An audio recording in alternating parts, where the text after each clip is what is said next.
해월 선생 문집 2권 13장 57편에 도적 무건지 계산유별천 여염혼 사고 기로진여선 귀소오 비분 민사자해연 탄연 우이자 초하당유편.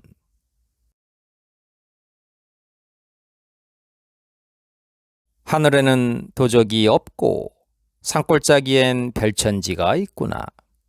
보통 사람의 집과 구분이 안 가는 오래된 집에서 학덕이 높은 노인의 극진함이 또한 신성과 같구나. 귀신이 웃으며 말하는데 나는 분별할 수 없는데 백성들이 생각하기를 해월인 그대가 이해가고 납득이 가도록 다 풀이한 것으로 판단할 것이다. 미래의 우의자 즉 청림도사가 갑자기 해월인 나를 마음대로 책에다 넣어 밝게 높이 드러내게 될 것이라 하는구나.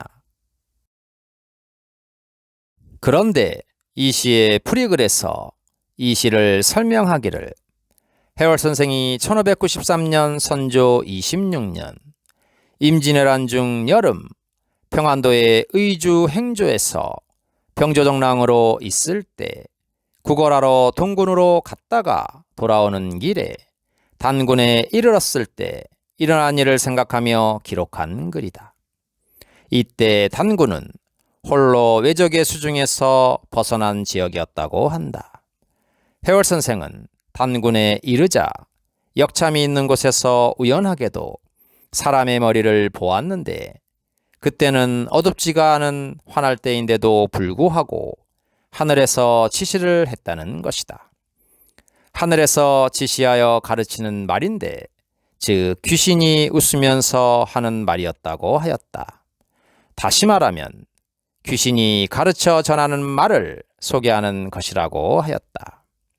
해월 선생은 일이 있은 후 2년 뒤에 이 시를 지었던 것이다. 이 시는 1595년 선조 29년 을미년 가을에 권율장군의 종사관으로 있을 때 단양군을 지나가다 판상에 머물면서 홍태고의 시를 차운하여 나그네의 마음을 달래는 시를 써서는 주인 전충원에게 준 시라고 하였다. 당시 도원수 권율장군이 선조임금에게 계를 올려 청하였는데 그 내용을 보면 변방에서는 하루하루가 급하게 돌아가기 때문에 군문의 일이란 한순간에 만가지 일이 벌어지니 이러한 상황에서는 순간순간을 대처해야만 하는 것이다.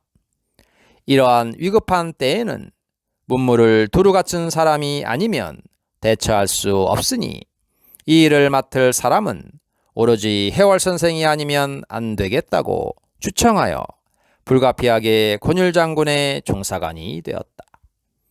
그래서 4월 진주에 있는 권율장군의 종사관으로 부임하게 되었으며 6월에는 합천에 있는 갈제산성을 돌아보고 권율장군과 병사에 대한 논의를 하였던 것이다. 이후에 충무공 이순신 장군도 또한 권율장군의 병영에 머물렀던 것이다.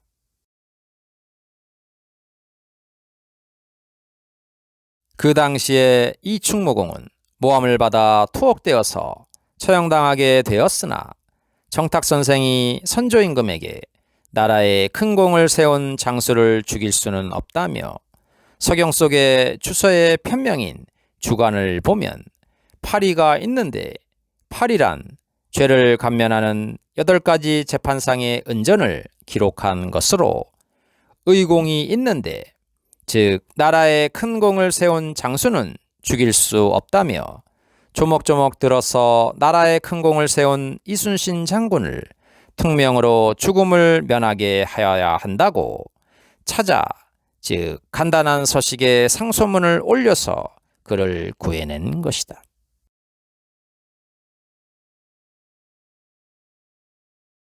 이렇게 정탁선생의 도움으로 풀려나서 백의종군 할 때 해월 선생과 더불어 전기, 즉 전쟁이 일어나는 기미에 대하여 논의하고, 또한 바다에서 배를 타고 하는 수전과 요해, 즉 지세가 험조하여 지키기에 편하고 공격하기가 힘든 곳에 대해 논의한 것이 한두 번이 아니었다고 이충무공이 그의 정예록에서 밝힌 것이다.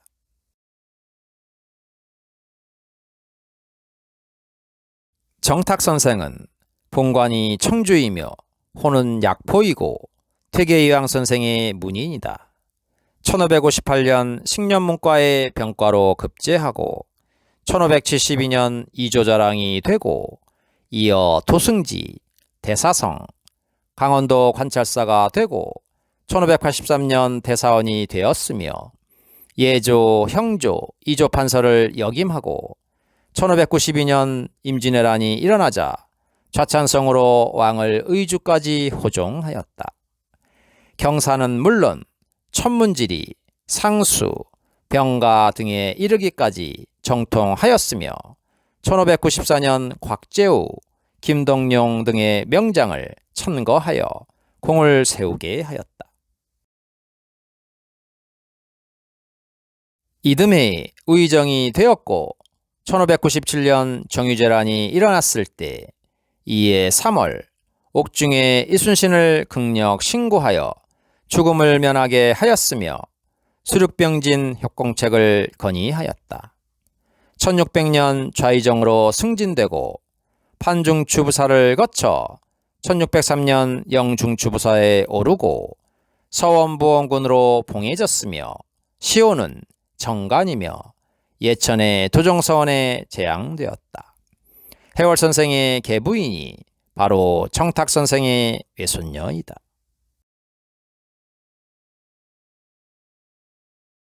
이 시에는 우리들이 몇 가지 염두에 두고 보아야 할 구절들이 있는 것이다. 하늘에는 도적이 없고 산골짜기에는 별천지가 있다고 했다. 여기에서 보통 사람이 사는 집과 다름이 없는 옛집이 있고, 한 노인이 마치 신성과 같았는데 융숭하게 대접을 하였다고 하는 것이다.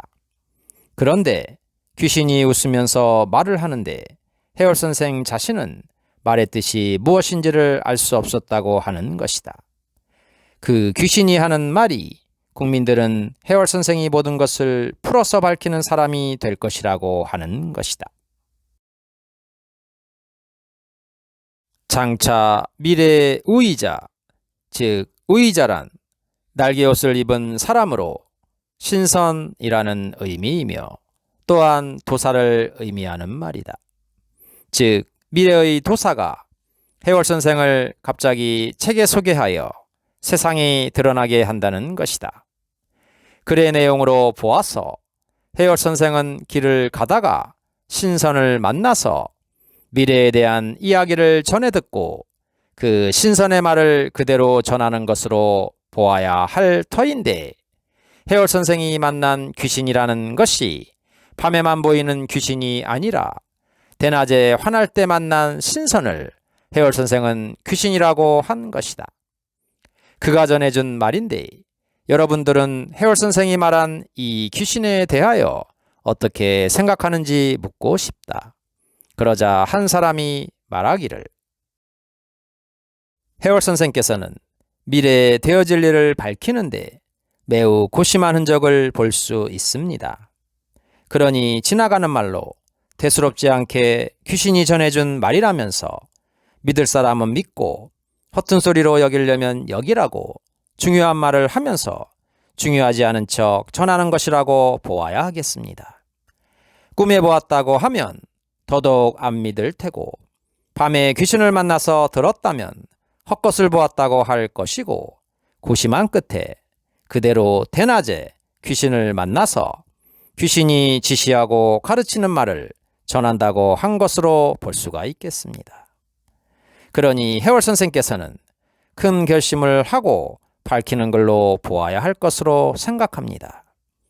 더군다나 책임 있는 나라의 선비로서 귀신이니 신선이니 꿈 이야기니 하는 이야기는 유학을 하는 선비로서는 결코 환영받을 일이 아니기 때문에 그렇게밖에 표현할 수 없었을 것이라 생각됩니다.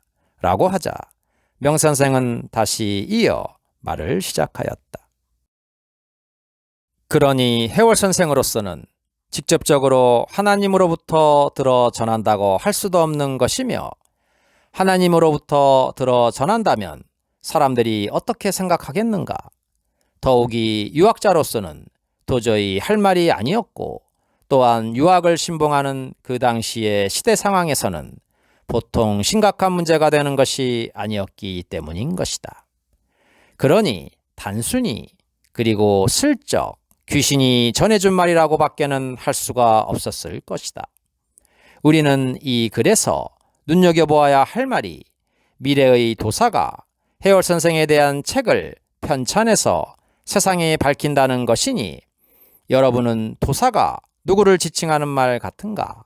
라고 하자 주위에 있던 사람들은 도사라면 청림도사가 아니냐면서, 그가 신선이고 진인인 정도령이며 그가 해월 선생의 후손으로서 해월 선생에 대한 글을 세상에 밝혀서 드러내는 사람이라고 앞에서 누누이 설명하지 않았느냐고 말들을 하는 것이었다.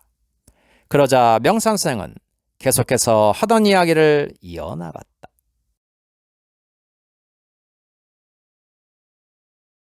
경고의 추별편을 보면 시즉 이제궁궁, 즉 황궁도사, 기어인간, 초도사, 수종백호토, 주청림시야 라고 하였다. 이로움이 궁궁에 있으며 황이라는 사람 본인 자신이 도사인데 세상 사람들에게 말을 전해주노니, 이 황이라는 도사는 보통 도교에서 이야기하는 도사가 아닌 초도사로서 모름지기 백토운에 오시는, 즉 서방 기운이 동방으로 몰려오는 때에 나타나는 청림도사이니 그에게 달려가라고 한 것이다.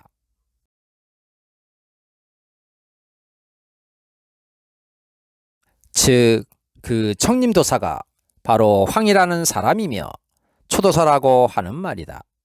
세상 사람들에게 말을 전해주노니 이 황시성을 가진 도사가 세상에 나타나는데 그가 바로 청림도사이니 달려가라고 우리의 성각자들이 당부하는 말인 것이다.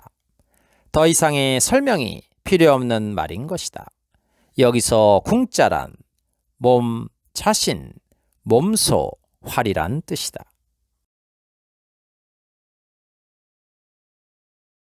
또한 초창록을 보면 문활, 정시지운, 흥어술, 왈연대저, 정시지운, 귀신세계, 유불선 삼가 합의일가, 불위주, 무상육지사.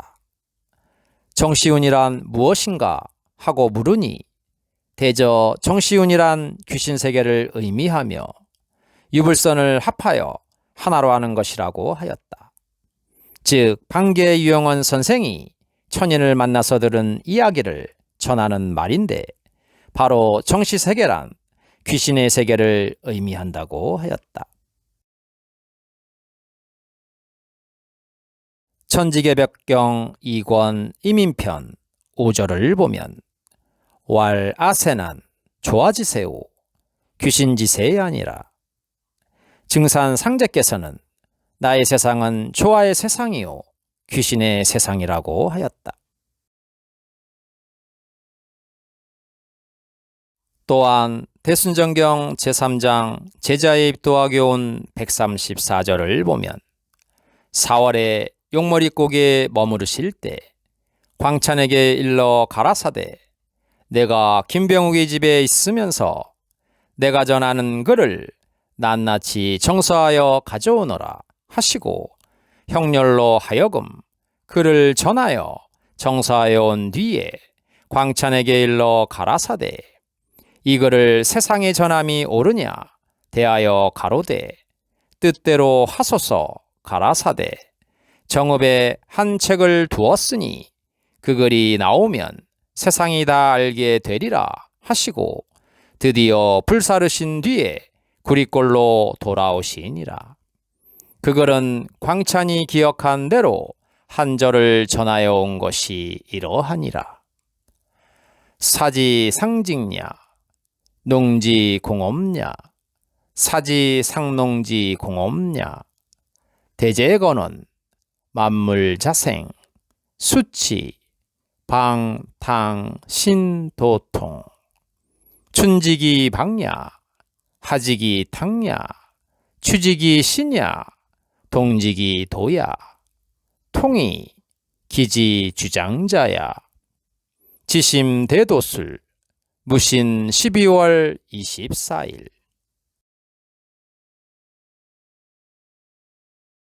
즉 정읍의 책을 한 권 두었는데 그 책이 정읍에서 나오면 세상이 다 알게 될 것이라고 증산상제는 밝히고 있는 것이다. 정읍이란 정도령이 있는 곳을 말하는 것이다 라고 하자 다들 역시 교감선생과 해월선생이라 하며 한마디씩 하는 것이었다. 정말 대단한 분들이라고.